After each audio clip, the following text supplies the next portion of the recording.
മഞ്ഞൾ വിരിഞ്ഞ പൂവിൻ്റെ പുതുപുത്തൻ വിശേഷങ്ങളിലേക്ക് എല്ലാവർക്കും സ്വാഗതം. അങ്ങനെ കണ്ണയത്ത് ഇനി മറ്റൊരു വഴിയും ഇല്ല അല്ലേന്ന് പി എയോടായിട്ട് ചോദിക്കുമ്പോൾ ഇല്ലയെന്ന് പറയുന്നുണ്ട് പി എ. മല്ലികയെ എത്ര പേര് പിന്തുണക്കുന്നുണ്ടെന്ന് ചോദിക്കുമ്പോൾ മിക്കവാറും എല്ലാവരും പി എ പറയുന്നതും, അപ്പോൾ നമ്മുടെ കൂടെ ആരും ഇല്ലേന്ന് ചോദിക്കുമ്പോൾ ഇല്ലയെന്ന് പി എ പറയുന്നതും, അപ്പോൾ രാജിവെക്കാതെ വേറെ വഴിയില്ല അല്ലേന്ന് ചോദിക്കുന്നുണ്ട് കണ്ണയത്ത്. ഇല്ല എന്ന് തന്നെ പറയുന്നുണ്ട് പി എ. ഇനി ഒരു അത്ഭുതം നടക്കില്ലേ എന്ന് കണ്ണയത്ത് ചോദിക്കുമ്പോൾ സാധ്യത കുറവാണെന്ന് പറയുന്നുണ്ട്. മന്ത്രിസഭ പിരിച്ചുവിട്ട് പുതിയ തിരഞ്ഞെടുപ്പിന് ശുപാർശ ചെയ്താലോ എന്ന് കണ്ണയത്ത് ചോദിക്കുമ്പോൾ ഗവർണർ അംഗീകരിക്കുമെന്ന് തോന്നുന്നില്ല. ഒന്നാമത്, മന്ത്രിസഭയുടെ കാലാവധി തീരാൻ ഇനിയും ഒരുപാട് കാലം കിടക്കുന്നു.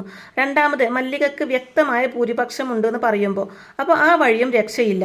തുടർന്ന് തന്റെ ഒരു കാഴ്ചപ്പാടിൽ എന്തായിരിക്കും ഇനി എന്റെ ഭാവി എന്ന് കണ്ണയത്ത് ചോദിക്കുന്നതും, പാർട്ടി പ്രസിഡന്റ് ആവാം, മുഖ്യമന്ത്രിയായിരുന്ന ഒരാൾ മറ്റാളുടെ കീഴിൽ മന്ത്രിയായിരിക്കുന്നത് മോശമാണ്, പാർട്ടിയെ നയിക്കാലോ, പാർലമെന്ററി രംഗത്ത് നിന്ന് തൽക്കാലം വിട വാങ്ങുന്നു എന്ന ന്യായം പറയുകയും ചെയ്യാമെന്നൊക്കെ പി എ പറയുമ്പോൾ അപ്പോൾ രാജിക്കത്ത് എഴുതാമല്ലേ എന്ന് കണ്ണായിട്ട് ചോദിക്കുമ്പോൾ ടൈപ്പ് ചെയ്ത് കൊണ്ടുവന്നിട്ടുണ്ട്, ഒപ്പിട്ടാൽ മാത്രം മതിയെന്ന് പറയുന്നുണ്ട് പി എ. അങ്ങനെ നിവൃത്തിയില്ലാതെ ആ രാജിക്കത്തിൽ ഒപ്പിടുകയാണ് കണ്ണയത്ത്. തുടർന്ന് പറയുന്നുണ്ട്, അങ്ങനെ ആ അധ്യായം കഴിഞ്ഞു, പത്രക്കാരെ ഞാൻ കാണുന്നില്ല, ഒരു പ്രസ്താവന എഴുതി കൊടുത്താൽ മതി. മല്ലിക മുഖ്യമന്ത്രിയാകണമെന്ന് ആഗ്രഹിച്ചതും നിർദ്ദേശിച്ചതും ഞാനാണ്. എന്റെ തീരുമാനമാണ് ഈ രാജി. ഇനിയും ഞാൻ ജനങ്ങൾക്കൊപ്പം ഉണ്ടാകും. മല്ലികക്ക് എല്ലാവിധ ഭാവുകളും നേരുന്നു എന്നും പറഞ്ഞതിന് ശേഷം കണ്ണയത്ത് അവിടെ നിന്ന് ഇറങ്ങി പോവാണ് ചെയ്യുന്നത്. അതിനുശേഷം ഈ വിവരം അറിയുന്ന ഹരി നേരെ വന്ന് മഹേഷിനെ അറിയിക്കുമ്പോൾ CM രാജിവെച്ചു എന്ന വിവരം അറിയിക്കുമ്പോൾ ആണോ, അപ്പോൾ ഇനി ചേച്ചിയുടെ സത്യപ്രതിജ്ഞ ഉടനെ ഉണ്ടാവുമല്ലോ എന്ന് മഹേഷ് ചോദിക്കുന്നതും, ഉണ്ടാവും, നിയമസഭാ കക്ഷി യോഗവും മുന്നണി യോഗവും ഒക്കെ ഉടനെ ഉണ്ടാകുന്ന വാർത്തയിൽ ഏറ്റവും അടുത്ത ദിവസം തന്നെ അച്ചമ്മ സംസ്ഥാന മുഖ്യമന്ത്രിയായി അധികാരം ഏൽക്കുന്നൊക്കെ ഹരി പറയുന്നത് കേൾക്കുമ്പോൾ സന്തോഷമാവുന്നുണ്ട് കേട്ടോ രാഗിണിക്കും മഹേഷിനും ഒക്കെ. അധികാരം കിട്ടിയാലും 6 മാസത്തിനുള്ളിൽ എവിടെയെങ്കിലും നിന്ന് ജയിക്കണ്ടേ, എന്നാലല്ലേ അത് ഉറപ്പിക്കാൻ പറ്റുമെന്ന് രാഗിണി ചോദിക്കുന്നതും മഹേഷ് പറയുന്നുണ്ട്, എന്റെ രാഗിണി അതിലൊരു പ്രശ്നവുമില്ല, പണ്ട് അഞ്ജന സ്ഥിരമായിട്ട് ജയിച്ചിരുന്ന ഒരു സീറ്റുണ്ട്, അവിടുത്തെ MLA രാജിവെക്കാൻ തയ്യാറാ, ചേച്ചി അവിടെ മത്സരിക്കും, എന്നിട്ട് വൻ ഭൂരിപക്ഷത്തോടെ ജയിക്കുകയും ചെയ്യുമെന്ന് പറയുന്നുണ്ട് മഹേഷ്. സത്യപ്രതിജ്ഞയ്ക്ക് നമുക്ക് ക്ഷണം ഉണ്ടാവില്ലേ എന്ന് രാഗിണി ചോദിക്കുമ്പോൾ അതെന്തൊരു ചോദ്യ രാഗിണി, നമ്മളെ വിളിച്ചില്ലെങ്കിൽ പിന്നെ ആരാ ചേച്ചി വിളിക്കുക, ഔദ്യോഗിക ക്ഷണം വരും, വാഹനം വരും, മുൻനിരയിൽ ഇരുന്ന് നമ്മൾ ചേച്ചിയുടെ സത്യപ്രതിജ്ഞ കാണുകയും ചെയ്യുമെന്ന് പറയുന്നുണ്ട് മഹേഷ്. ഇന്നത്തെ നിയമസഭാ കക്ഷിയോഗം കഴിഞ്ഞാലേ പറയാൻ പറ്റൂ ബാക്കി കാര്യങ്ങൾ. എന്തായാലും ഇപ്പൊ തുടർന്ന മന്ത്രിസഭ അതുപോലെ തുടരുന്നു ഉറപ്പിക്കാൻ പറ്റില്ല, പലരുടെയും സീറ്റ് തെറിക്കാനാണ് സാധ്യത. അഴിമതി വെച്ച് പൊറുപ്പിക്കാത്തത് കൊണ്ട് അങ്ങനെയുള്ളവരെ ടീമിൽ ഉൾപ്പെടുത്താതിരിക്കാൻ ചേച്ചി പരമാവധി ശ്രമിക്കുന്ന മഹേഷ് പറയുന്നത് കേൾക്കുമ്പോൾ രാഷ്ട്രീയം ഒരു ചെളിയുണ്ടേ അല്ലേ, മിക്കവാറും എല്ലാവരും അഴിമതിക്കാരാ, അവരെ മുഴുവനും മാറ്റി നിർത്തുക എന്ന് പറയുന്നത് നടക്കുന്ന കാര്യമാണോ എന്ന് ചോദിക്കുന്നുണ്ട് രാഗിണി. അപ്പോൾ മഹേഷ് പറയുന്നുണ്ട്, നമ്മൾ വിചാരിച്ചാൽ എല്ലാം ശരിയാക്കണമെന്നൊന്നും പറ്റില്ല, എന്നാലും കുറേയൊക്കെ ശരിയാക്കാൻ പറ്റും, ആ കുറച്ച് ശരിയായാൽ തന്നെ വലിയ മാറ്റം നമ്മുടെ നാട്ടിലുണ്ടാകുമെന്ന് പറയുന്നുണ്ട് മഹേഷ്. ഭരണം ഗംഭീരമായിരിക്കും എന്നുള്ള കാര്യത്തിൽ ആർക്കും ഒരു സംശയവുമില്ല. നമ്മുടെ സംസ്ഥാനം കണ്ട ഏറ്റവും മികച്ച ഭരണമായിരിക്കും പുതിയ മുഖ്യമന്ത്രി നടത്താൻ പോകുന്നതെന്ന് എല്ലാവരും പറയുന്നത് ഹരി പറയുമ്പോൾ ആ ഭരണത്തിലൊരു ചെറിയ ഭാഗമാകാൻ എനിക്കും പറ്റും, അതിന്റെ ത്രില്ലിലാ ഞാൻ എന്ന് പറയുന്നുണ്ട് കേട്ടോ മഹേഷ്. അതിനുശേഷം കാണിക്കുന്നത് ഇവിടെ ചിത്തിര എല്ലാവർക്കും മധുരം വിതരണം ചെയ്യുന്നുണ്ട് കേട്ടോ. ഇതേ സമയം പ്രതിഭ ആരോടോ ഫോണിൽ സംസാരിക്കുകയാണ്. തീയതി തീരുമാനിക്കാനൊന്നുമില്ല, ഉടനെ പുതിയ മന്ത്രിസഭ അധികാരത്തിൽ വരും, ഞാൻ മന്ത്രിയിൽ ഉണ്ടാകുമെന്നോ, അയ്യോ ഒരിക്കലുമില്ല, ഞാൻ രാഷ്ട്രീയം എന്നേ ഉപേക്ഷിച്ചതാ, ഞാൻ ഇനി ഒന്നിനുമില്ല എന്ന് പറഞ്ഞ് കോൾ കട്ട് ചെയ്യാണ്ട് പ്രതിഭ.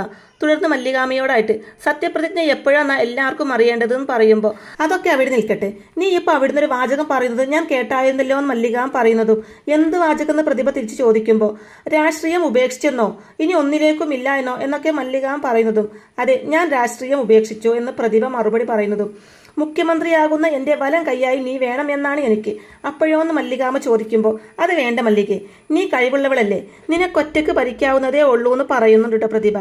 അപ്പോൾ നീ എന്ത് ചെയ്യാൻ പോകുന്നു എന്ന് മല്ലികാമ ചോദിക്കുമ്പോൾ ഇനിയുള്ള കാലം വിശ്രമിക്കണം, പിന്നെ ദേ ഇവളില്ലേ നിരഞ്ജന, ഇവളെ നോക്കണമെന്ന് പറയുന്നതും അതൊക്കെ ആയിക്കോ, പക്ഷെ അത് മാത്രം പോരാ, ദേ മേഡം എപ്പോഴും എൻ്റെ കൂടെ ഉണ്ടാവണമെന്ന് പ്രതിഭയെ ചേർത്ത് പിടിച്ച് പറയുന്നുണ്ട് കേട്ടോ. തുടർന്ന് പറയുന്നുണ്ട്, മന്ത്രിസ്ഥാനം വേണ്ട എന്ന് നീ എന്നെ കൊണ്ട് പറയിപ്പിക്കുമ്പോൾ സത്യം പറയാലോ ഞങ്ങൾക്ക് നിന്നെ സംശയം തോന്നിയതാണെന്ന് മല്ലികാമയും, അച്ചമ്മ വീണ്ടും പഴയ അച്ചമ്മയാകുമെന്ന് പോലും ഞങ്ങൾ സംശയിച്ചു എന്നൊക്കെ നിരഞ്ജനയും പറയുന്നുണ്ട് കേട്ടോ. പക്ഷെ ഇപ്പോൾ ഞങ്ങൾക്ക് മനസ്സിലായിട്ടോ, സത്യമായിട്ടും തെറ്റ് പറ്റിയത് ഞങ്ങൾക്കാ, എന്നെ മുഖ്യമന്ത്രിയാക്കാൻ നീ നടത്തിയിരുന്ന നീക്കങ്ങളായിരുന്നു അതെന്ന്. അതിൽ നീ വിജയിച്ചു. തന്ത്രപരമായ രാഷ്ട്രീയ നീക്കത്തിലൂടെ നീ കേരള രാഷ്ട്രീയത്തെ മാറ്റിമറിച്ചു എന്നൊക്കെ പറയുന്നുണ്ട് കേട്ടോ മല്ലികാമ്മ. അപ്പോൾ എല്ലാം കേട്ട് കഴിഞ്ഞതിന് ശേഷം പ്രതിഭ പറയുന്നുണ്ട്, മന്ത്രിസ്ഥാനം, പണം, ഏറ്റവും ഒടുവിൽ മുഖ്യമന്ത്രി സ്ഥാനം, അങ്ങനെ പലതും എൻ്റെ മുന്നിൽ ഉണ്ടായിരുന്നു ഓഫറായിട്ട്. ഞാൻ അതൊന്നും സ്വീകരിച്ചില്ല എന്ന് പറയുന്നുണ്ട്.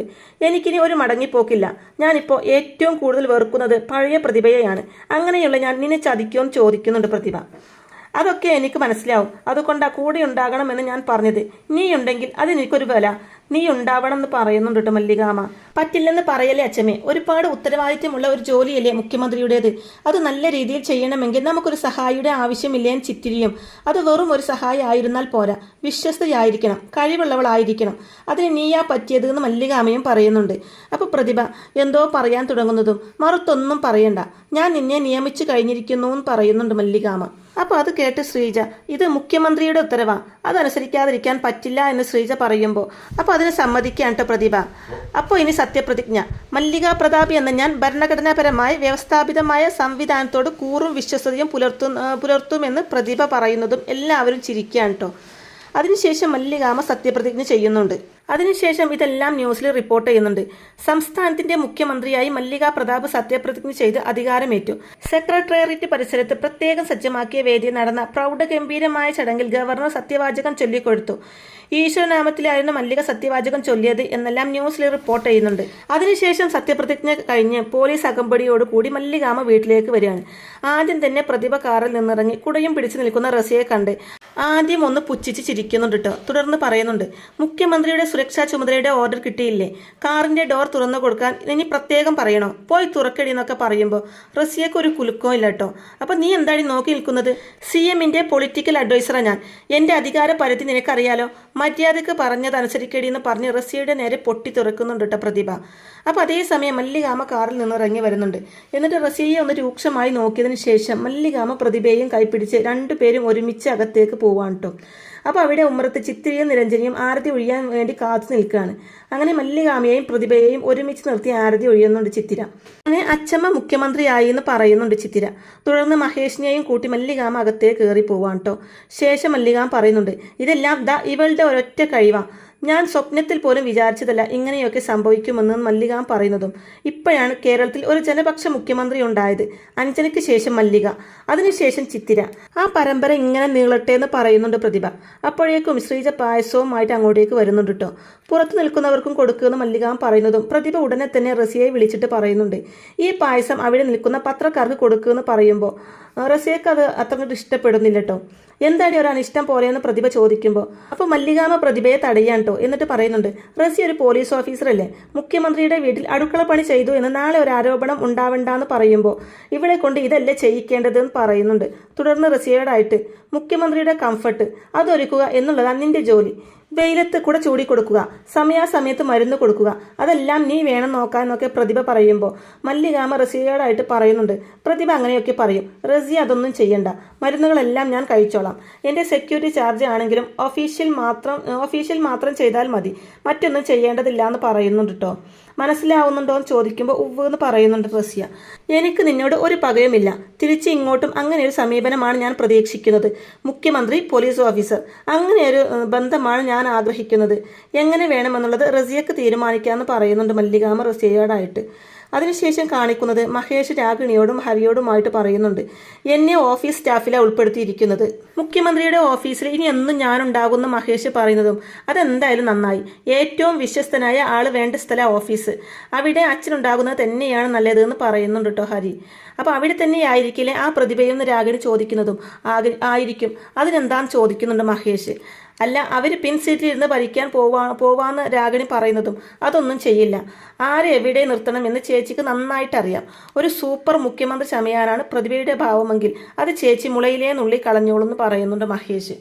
അപ്പോൾ ഹരി പറയുന്നുണ്ട്, പ്രതിഭാമ ഇനി ഒരിക്കലും അതിനൊന്നും ശ്രമിക്കില്ല, അവർ മാറി, ഇനിയുള്ള കാലം അച്ഛമ്മയുടെ അടിമയായിട്ട് അവർ ജീവിച്ചോളൂ എന്ന് പറയുമ്പോൾ എങ്കിൽ അവർക്ക് കൊള്ളാമെന്ന് പറയുന്നുണ്ട് രാഗിണി. തുടർന്ന് ഹരി, അല്ലച്ചാ നമ്മൾ ഈ വീട്ടിൽ തന്നെയാണ് താമസം അതോ വേറെ ഏതെങ്കിലും വീട്ടിലേക്ക് താമസം മാറുമെന്ന് ചോദിക്കുമ്പോൾ ചേച്ചി പഴയ വീട്ടിൽ തന്നെയാണ് താമസിക്കാൻ പോകുന്നത്, മന്ത്രിയെ ഉപയോഗിക്കേണ്ടെന്ന ഇപ്പോഴത്തെ തീരുമാനം എന്ന് മഹേഷ് പറയുന്നതും ഉപയോഗിക്കുന്നത് കൊണ്ട് എന്താ പ്രശ്നം, മുഖ്യമന്ത്രിക്കും മന്ത്രിമാർക്കും താമസിക്കാൻ വേണ്ടി തന്നെയല്ലേ അതൊക്കെ ഉണ്ടാക്കി വെച്ചിരിക്കുന്നതെന്ന് രാഗിണി ചോദിക്കുമ്പോൾ ചിലവ് കുറക്കാനുള്ള തീരുമാനം അമ്മേ അതൊക്കെയെന്ന് ഹരി പറയുന്നതും മന്ത്രി മന്ദിരത്തിൽ താമസിച്ചത് കൊണ്ടും ഒരു മന്ത്രിയും മോശമാവില്ല, താമസിക്കാതിരുന്നത് കൊണ്ട് നന്നാവുകയുമില്ല. ജനങ്ങൾക്ക് വേണ്ടി എന്ത് ചെയ്യുന്നു അതല്ലേ പ്രധാനം എന്നൊക്കെ രാഗിണി ചോദിക്കുമ്പോൾ അത് ശരിയാ, ജനക്ഷേമപരമായ ഒരുപാട് പ്രഖ്യാപനങ്ങൾ അടുത്തു തന്നെയുണ്ടാകും. സംസ്ഥാനത്തിന്റെ സാമ്പത്തിക സ്ഥിതിയുടെ സത്യാവസ്ഥ എന്താണെന്ന് പഠിച്ചു വരാൻ ഏൽപ്പിച്ചിരിക്കുക ചേച്ചി ചിലരോട്. ആ റിപ്പോർട്ട് കിട്ടിയിട്ട് വേണം എന്തൊക്കെ ചെയ്യണം എന്ന് തീരുമാനിക്കാൻ. എന്തായാലും സാധാരണ ജനങ്ങളുടെ മേൽ അധിക നികുതി ഭാരം അടിച്ചേൽപ്പിക്കുന്ന ഒരു സമീപനം പുതിയ സർക്കാരിൽ നിന്നുണ്ടാവില്ല. ജനക്ഷേമപരമായ പദ്ധതികൾക്കായിരിക്കും എന്തായാലും കൂടുതൽ പ്രാധാന്യം. പാവങ്ങൾക്കൊപ്പമായിരിക്കും എന്നും ഈ സർക്കാർ എന്ന് പറയുന്നുണ്ട് കേട്ടോ മഹേഷ്. തുടർന്ന് അച്ഛൻ എപ്പോഴാ ജോയിൻ ചെയ്യുന്നതെന്ന് ഹരി ചോദിക്കുമ്പോൾ നാളെ എന്ന് മറുപടി പറയുന്നതും അച്ഛനപ്പോൾ കാറൊക്കെ ഉണ്ടായിരിക്കില്ലേ എന്ന് ചോദിക്കുമ്പോൾ ഉണ്ടാകും, കൊടി വെച്ച കാറിലുള്ള എൻ്റെ ജീവിതം തുടങ്ങാൻ പോവാൻ നാളെ മുതൽ എന്ന് മഹേഷ് പറയുന്നതും ഞാൻ ഓട്ടോ ഓടിക്കുന്നത് കൊണ്ട് അച്ഛന് നാണക്കേടൊന്നും ഇല്ലല്ലോ എന്ന് ഹരി ചോദിക്കുന്നതും ഒരിക്കലും ഇല്ലടാ, രാഷ്ട്രീയം നമുക്ക് സർവീസാ, അതിന് നമ്മൾ ഒരു വരുമാനവും പ്രതീക്ഷിക്കരുത് എന്ന് പറയുന്നുണ്ട് മഹേഷ്. അതിനുശേഷം കാണിക്കുന്നത് മല്ലികാമയും മഹേഷും പ്രതിഭയും കാറിൽ പോയിക്കൊണ്ടിരിക്കുകയാണ് കേട്ടോ. അപ്പോൾ പ്രതിഭയാണെങ്കിൽ ആരോടോ ഫോണിൽ സംസാരിച്ചു കൊണ്ടിരിക്കുകയായിരിക്കും. എന്നിട്ട് എനിക്ക് വയ്യ നോക്കി സന്തോഷത്തോടെ പറയുന്നത് കേൾക്കുമ്പോൾ മല്ലികാമയും മഹേഷും പരസ്പരം നോക്കുന്നുണ്ട് കേട്ടോ. തുടർന്ന് പ്രതിഭ മല്ലികാമയോടായിട്ട് പറയുന്നുണ്ട്, അങ്ങനെ അവൾ വീണ്ടും നിന്നെ തന്നെ കൊച്ചുമോളാണെന്ന് തെളിയിച്ച് മല്ലികയെന്ന് പ്രതിഭ പറയുന്നതും എന്ത് പറ്റിയെന്ന് മല്ലികാമ തിരിച്ചു ചോദിക്കുമ്പോൾ ഇനി കൂടുതൽ എന്ത് പറ്റാൻ, ചിത്തിരക്ക് വീണ്ടും റാങ്ക്, +2 ഫലം പ്രഖ്യാപിച്ചു, സയൻസ് വിഷയത്തിൽ ചിത്തിരക്കാണ് 1ാം റാങ്ക് എന്ന് പ്രതിഭ പറയുന്നതും സന്തോഷം കൊണ്ട് കണ്ണ് നിറഞ്ഞു പോകുന്നുണ്ട് കേട്ടോ മല്ലികാമയുടെ. ശരിയാണോ എന്ന് ചോദിക്കുമ്പോൾ ശരിയായിരിക്കും ചേച്ചി എന്ന് പറയുന്നുണ്ട് മഹേഷ്. ഞാൻ ആരെയും വിളിക്കാതെ പ്രാർത്ഥിച്ചിരിക്കുകയായിരുന്നു, എൻ്റെ പ്രാർത്ഥന ദൈവം കേട്ടു എന്ന് മല്ലികാമ പറയുന്നതും നിന്റെ മാത്രമല്ല ഞങ്ങളുടെയും, പണ്ട് ഇവള് തോറ്റു പോണേന്ന് പ്രാർത്ഥിച്ചിരുന്നവളാ ഞാൻ, ഞാനാ ഇപ്പോൾ ചിത്തിരക്ക് റാങ്ക് കിട്ടണേ എന്ന് മനസ്സൊരുക്കി പ്രാർത്ഥിച്ചത് എന്ന് പറയുന്നുണ്ട്. ഉടനെ തന്നെ നീരുവിൻ്റെ റിസൾട്ടോ എന്ന് മല്ലികാമ ചോദിക്കുമ്പോൾ അവൾ എൻ്റെ കൊച്ചുമോളല്ലേ, കടന്നുകൂടിയിട്ടുണ്ട്, 75% ഉണ്ട് എന്ന് പ്രതിഭ പറയുന്നതും മതിയല്ലോ, അതൊരു മോശം റിസൾട്ട് ഒന്നും അല്ല എന്ന് സന്തോഷത്തോടെ പറയുന്നുണ്ട് കേട്ടോ മല്ലികാമ. തുടർന്ന് പ്രതിഭ വേറെ ഒഴിവാക്കാൻ പറ്റാത്ത ജോലികളൊന്നും ഇല്ലെങ്കിൽ നമുക്ക് വീട്ടിലേക്ക് പോയാലോ എന്ന് പ്രതിഭ ചോദിക്കുമ്പോൾ മഹേഷിനോടും അനുവാദം ചോദിക്കുന്നുണ്ട് മല്ലികാമ. അങ്ങനെ അവർ നേരെ വീട്ടിലേക്ക് പോവാണ്. മല്ലികാമ വീട്ടിലേക്ക് എത്തുന്നതും ചിത്തിരിയെ കെട്ടിപ്പിടിക്കുന്നുണ്ട് കേട്ടോ മല്ലികാമ. എന്നിട്ട് പറയുന്നുണ്ട്, ഇങ്ങനെ ഒരു നിമിഷത്തിന് വേണ്ടിയാ ഞാൻ ഇത്രയും നാളും കാത്തിരുന്നത്, നീ എൻ്റെ അഭിമാനം കാത്തു എന്ന് പറയുമ്പോൾ ചിത്തിര പറയുന്നുണ്ട്, ഇതെൻ്റെ മാത്രം വിജയമല്ലല്ലോ അച്ഛമ്മേ, ഈ വിജയത്തിൻ്റെ അവകാശി ശരിക്കും അച്ഛമ്മയല്ലേ, ഞാൻ തളർന്നപ്പോഴൊക്കെ കൂടെ നിന്ന് എന്നെ തിരുത്തിയതും വേണ്ട ആത്മവിശ്വാസമൊക്കെ തന്നതും അച്ഛമ്മയല്ലേ, അച്ഛമ്മയുടെ തണലിലല്ലേ ഞാൻ ഈ നേട്ടം സ്വന്തമാക്കിയത് എന്നൊക്കെ പറയുന്നുണ്ട് കേട്ടോ. അന്ന് കോപ്പി അടിച്ചു എന്ന ആരോപണം വന്നപ്പോൾ അച്ഛമ്മയല്ലേ എന്നെ അതിൽ നിന്ന് രക്ഷിച്ചതെന്നൊക്കെ ചിത്തിര പറയുമ്പോൾ എന്നാലും പഠിച്ചത് നീയല്ലേ, സൗകര്യങ്ങൾ ഒരുക്കി തരാനേ ഞങ്ങൾക്ക് പറ്റൂ, പാലിക്കേണ്ടത് നിന്റെ ചുമതലയാ, പക്ഷേ നീ അത് ഭംഗിയായിട്ട് ചെയ്തു എന്ന് മല്ലികാം പറയുന്നതും ഒരു ആക്കിയെ പോലെ ചുമക്കുന്നുണ്ട് കേട്ടോ നിരഞ്ജന. അയ്യോ ഇവിടെ ഉണ്ടായിരുന്നോ എന്ന് മല്ലികാമ ചോദിക്കുമ്പോൾ എനിക്ക് റാങ്ക് ഒന്നുമില്ല, ഒരുവിധം പാസ്സായി, അതുകൊണ്ട് ആരും കെട്ടിപ്പിടിച്ചുമില്ല, ഉമ്മയും തന്നില്ല നിരഞ്ജന പറയുന്നതും അയ്യോ ഇങ്ങോട്ട് വായോ ഞാൻ കെട്ടിപ്പിടിച്ചാലോ എന്ന് കൊഞ്ചലോടെ പറഞ്ഞ് നിരഞ്ജനയെ കെട്ടിപ്പിടിച്ച് ഉമ്മയ്ക്ക് കൊടുക്കുന്നുണ്ട് കേട്ടോ മല്ലികാമ. അപ്പോഴേക്കും പ്രതിഭ വന്നിട്ട് പത്രക്കാരവിടെ കാത്തു നിൽക്കുന്നുണ്ട് പുറത്ത്, റാങ്ക് കിട്ടിയ കൊച്ചുമോളെ ഇന്റർവ്യൂ ചെയ്യാൻ വേണ്ടി. പിന്നെ കൂടെ പോയിരുന്നോ, മുഖ്യമന്ത്രിയുടെ പടവും നാളെ പത്രത്തിൽ വരും, റാങ്ക് ജേതാവായ കൊച്ചുമോളെ അഭിനന്ദിക്കുന്ന മുഖ്യമന്ത്രി എന്നെല്ലാം പ്രതിഭ പറയുമ്പോൾ അല്ല പ്രതിഭ, ഇപ്പോൾ ഇവൾ എൻ്റെ പേരിലാണോ അതോ ഞാൻ ഇവളുടെ പേരിലാണോ അറിയപ്പെടുന്നത് മല്ലികാമ ചോദിക്കുമ്പോൾ എന്താ സംശയം, ഇന്നത്തെ ഒരു ദിവസം നീ ഇവളുടെ പേരിൽ അറിയപ്പെടാൻ പോകുന്നത് എന്ന് പറയുന്നുണ്ട് കേട്ടോ പ്രതിഭ. +2 റാങ്ക് ജേതാവിൻ്റെ അച്ചമ്മയായിട്ട് ഇന്ന് നിന്നെ ജനങ്ങൾ കാണൂ എന്ന് കൂടി പ്രതിഭ പറയുമ്പോൾ അതും ഒരു സുഖമല്ലേ പ്രതിഭ, നമ്മുടെ മക്കൾ നമ്മളെക്കാൾ ഉയരത്തിലെത്തുക, നമുക്ക് അഭിമാനിക്കാൻ പാകത്തിന് അവസരങ്ങൾ ഉണ്ടാക്കി തരിക, ഇതിൽ പരം ഭാഗ്യം വേറെ എന്താണ് വേണ്ടത് അല്ലേടാ എന്ന് മഹേഷിനോടായിട്ട് ചോദിക്കുമ്പോൾ പിന്നല്ലാതെ എന്ന് പറയുന്നുണ്ട് കേട്ടോ മഹേഷും.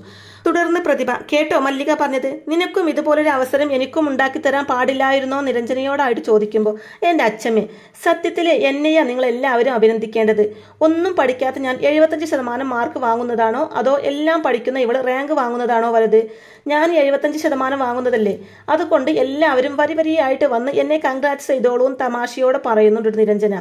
അപ്പോൾ അത് കേട്ട് എല്ലാവരും ചിരിക്കുന്നുണ്ട് കേട്ടോ. അതിനുശേഷം കാണിക്കുന്നത് ചിത്തിര ഹരിയോടായിട്ട് പറയുന്നുണ്ട്, എനിക്കൊരു ഗുഡ് ന്യൂസ് ഉണ്ട്, പക്ഷേ ഹരിക്കത് എങ്ങനെയാണെന്ന് എനിക്കറിയില്ല, ഞാൻ ഡൽഹിക്ക് പോവാ ഹരി, അവിടെ ഡിഗ്രി ചെയ്യും, ഒപ്പം IAS കോച്ചിങ്ങിനും പഠിക്കും, എല്ലാം അച്ഛമ്മയുടെ തീരുമാനം, ചാടി കയറി എതിർക്കാൻ വയ്യ, അതുകൊണ്ട് ഒന്നും പറഞ്ഞില്ല, അച്ഛമ്മ പറയുന്നതിൽ പലതും സത്യമായ കാര്യങ്ങളാണ്, ഇവിടെ കിട്ടുന്നതിനേക്കാൾ കൂടുതൽ സാധ്യതകൾ ഡൽഹിയിൽ കിട്ടും. പുതിയ ഭാഷ, പുതിയ അന്തരീക്ഷം, ഞാൻ മാറുന്നൊക്കെ ചിത്തിര ഹരിയോടായിട്ട് പറയുന്നതും അതാ എൻ്റെ പേടി. മാറിയാൽ എന്നെ മറക്കുമെന്ന് ഹരി വിഷമത്തോടെ ചോദിക്കുന്നതും അതാണോ ഞാൻ പറഞ്ഞതിൻ്റെ അർത്ഥം? അങ്ങനെ ഒരു പേടിയുണ്ടെങ്കിൽ ഹരി എൻ്റെ കൂടെ വാ, ഓട്ടോറിക്ഷ അവിടെയും ഓടിക്കാലോ എന്ന് ചിത്തിര പറയുന്നതും അതെങ്ങനെ ശരിയാവും? അപ്പോൾ എൻ്റെ അമ്മ, അച്ഛൻ എന്ന് ഹരി പറയുന്നതും ഹരി 5 കൊല്ലത്തെ കാര്യമല്ലേ ഉള്ളൂ എന്ന് ചിത്തിര തിരിച്ചു പറയുമ്പോൾ ആ 5 കൊല്ലം ഒരു നിസ്സാര കാലയളവാണോ ചിത്തു എന്ന് ചോദിക്കുന്നുട്ടോ ഹരി. എനിക്കറിയില്ല, അച്ഛമ്മ പറഞ്ഞത് ഞാൻ ഹരിയെ അറിയിച്ചു. ഹരിയുടെ തീരുമാനം പോണ്ട എന്നാണെങ്കിൽ ഞാൻ പോകുന്നില്ല. ഞാൻ ഇവിടെ തന്നെയുള്ള ഏതെങ്കിലും കോളേജിൽ ചേർന്നോളാം പറയുന്നുണ്ട് ചിത്തിര. അത് വേണ്ട, ഇവിടെ നിന്നാൽ പഠിത്തം, അത് ശരിയാവില്ല എന്ന് ഹരി പറയുമ്പോൾ രണ്ടും കൂടെ പറയരുത് ഹരി. എന്നോട് ഹരിക്ക് ആത്മാർത്ഥമായ ഇഷ്ടമാണ് ഉള്ളതെങ്കിൽ എന്നെ പോകാൻ അനുവദിക്കുക വേണ്ടത്. ഞാൻ പോയിട്ട് തിരിച്ചു വരും ഹരി, IAS-കാരിയായിട്ട്. അന്ന് ഹരി ഉണ്ടാകണം എന്നെ സ്വീകരിക്കാൻ എന്നൊക്കെ ചിത്തിര പറയുന്നത് കേൾക്കുമ്പോൾ സങ്കടമുള്ള വാർത്തയാണ്. എങ്കിലും നീ അത് ആഗ്രഹിക്കുന്നുണ്ടെങ്കിൽ ഞാൻ എതിർ നിൽക്കുന്നത് ശരിയല്ല എന്ന് ഹരി പറയുന്നതും ഞാൻ IAS എടുത്താൽ ആർക്കും അതിൻ്റെ ഗുണം? ഹരിക്ക് തന്നെയല്ലേ? ശരിക്കും ആലോചിക്ക് എന്നിട്ടൊരു തീരുമാനം പറയുന്നുണ്ട് കേട്ടോ ചിത്തിര ഹരിയോടായിട്ട്. അപ്പോൾ ഇങ്ങനെയൊക്കെയുള്ള നല്ല ത്രില്ലിംഗ് ആയിട്ടുള്ള രസകരമായ എപ്പിസോഡുകളൊക്കെ ആയിരിക്കും കേട്ടോ ഇനി വരാനിരിക്കുന്നത്. അപ്പോൾ ഈ റിവ്യൂ ഇഷ്ടമായിട്ടുണ്ടെങ്കിൽ വീഡിയോ ലൈക്ക് ചെയ്യാനും ചാനൽ കൂടി ഒന്ന് സബ്സ്ക്രൈബ് ചെയ്ത് സപ്പോർട്ട് ചെയ്യാനും മറക്കല്ലേ ഫ്രണ്ട്സ്. താങ്ക്